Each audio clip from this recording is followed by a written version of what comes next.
प्रणाम सब गोटे के। हम शालिनी झा अर्चना झा के चैनल में सब गोटे के स्वागत है, हार्दिक अभिनंदन है। और हम आइ अहाँ सबके बीच एक भगवती के गीत लऽ कऽ उपस्थित छी, तो सुनू अहाँ सब और नीक लागत तो अहाँ सब जे छै से लाइक शेयर और कमेंट केनाइ नहीं बिसरबै और सब्सक्राइब केनाइ नहीं बिसरबै। धन्यवाद। जहिया सँ हमरा बिसर लागे मैया, जहिया सँ हमरा बिसर लागे जननी, जिंदगी भेलै सुनसान गे, जोगे मैया ई की केले, जोगे मैया ई की केले, हमरा बना देलान गे, जोगे मैया गे हमरा बना देलान गे।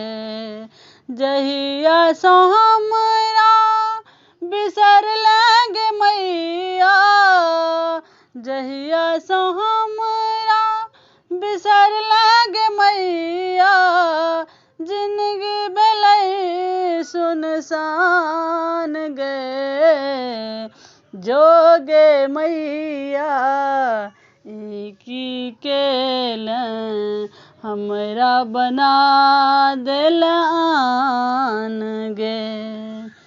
जहिना शरीर प्राण बिना माँ, जहिना शरीर प्राण बिना माँ, तहिना जीवन तोहर बिना माँ।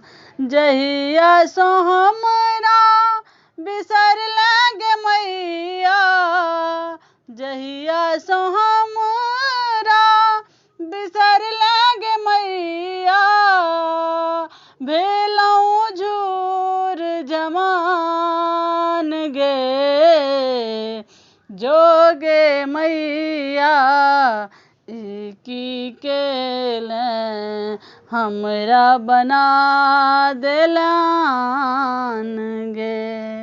बुझल तोरा छौ हमर न दोसर, बुझल तोरा छौ हमर न दोसर, एक सहारा माँ और नौसर।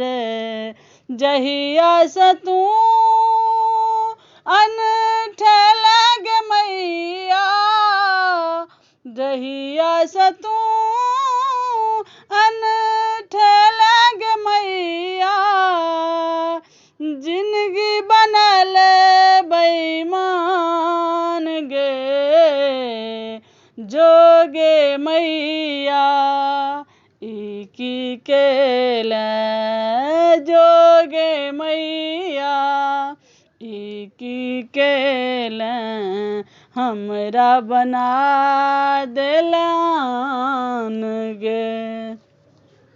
जहिना कोयल कूक बिना माँ, जहिना कोयल कूक बिना माँ, बेटाक हालत तोहर बिना माँ, बेटाक हालत तोहर बिना माँ।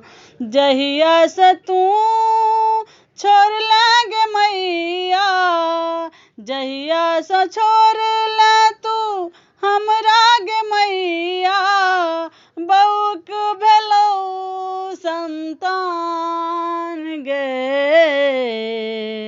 जोगे मैया ई की केले, जोगे मैया ई की केले, हमरा बना देला जोगे मैया गे हमरा बना दे